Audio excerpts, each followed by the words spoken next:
ശ്രീ സീതാ രാമചന്ദ്രാഭ്യാം നമഃ.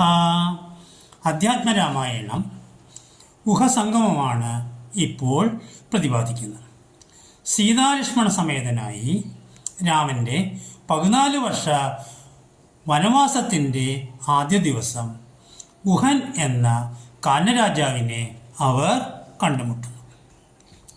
ആദിത്യ മര്യാദ അനുസരിച്ച് പക്വഫല മധുപുഷ്പാദികൾ സമർപ്പിച്ച് അവരെ ഗുഹൻ സ്വീകരിക്കുന്നു.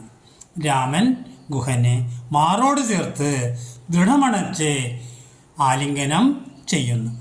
സീതാദേവിക്ക് ലക്ഷ്മി ഭഗവതിക്ക് മാത്രം ലഭിക്കുന്നതായ സൗഭാഗ്യം. ഗുഹൻ തൻ്റെ നിഷാദരാജ്യവും അന്തപുരവും രാമന് വാഗ്ദാനം ചെയ്തു. രാമൻ്റെ മറുപടി ഇങ്ങനെയാണ്: സംവത്സരം 14 കഴിയണം സംവസിച്ചിടുവാൻ ഗ്രാമാലയങ്ങളിൽ, അന്യദത്തം ഭുജിക്കില്ലെന്നുമേ അന്യരായുള്ള ഗൃഹങ്ങളിൽ വസിക്കുകയുമില്ല. മന്യേ 14 വർഷ വനവാസം കഴിവോളം.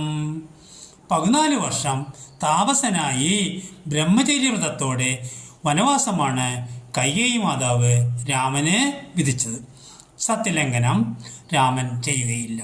ഭാര്യയും കുട്ടികളുമുള്ള ഒരു ലൗകികൻ നൽകുന്ന പാചകം ചെയ്ത ആഹാരം രാമനെന്നല്ല ഒരു സന്യാസിയും കഴിക്കാൻ പാടുള്ളതല്ല. അതിൽ മനഃശുദ്ധിയില്ല. രാമനെ എതിരെ പോസ്റ്റിടുന്നവർ ഒന്നുകിൽ ഇതൊന്നും വായിച്ചിട്ടില്ല, അല്ലെങ്കിൽ ആത്മീയ വിദ്യാഭ്യാസം ലഭിക്കാത്ത ഹൈന്ദവരിൽ വിദ്വേഷം നിറയ്ക്കുകയാകാം.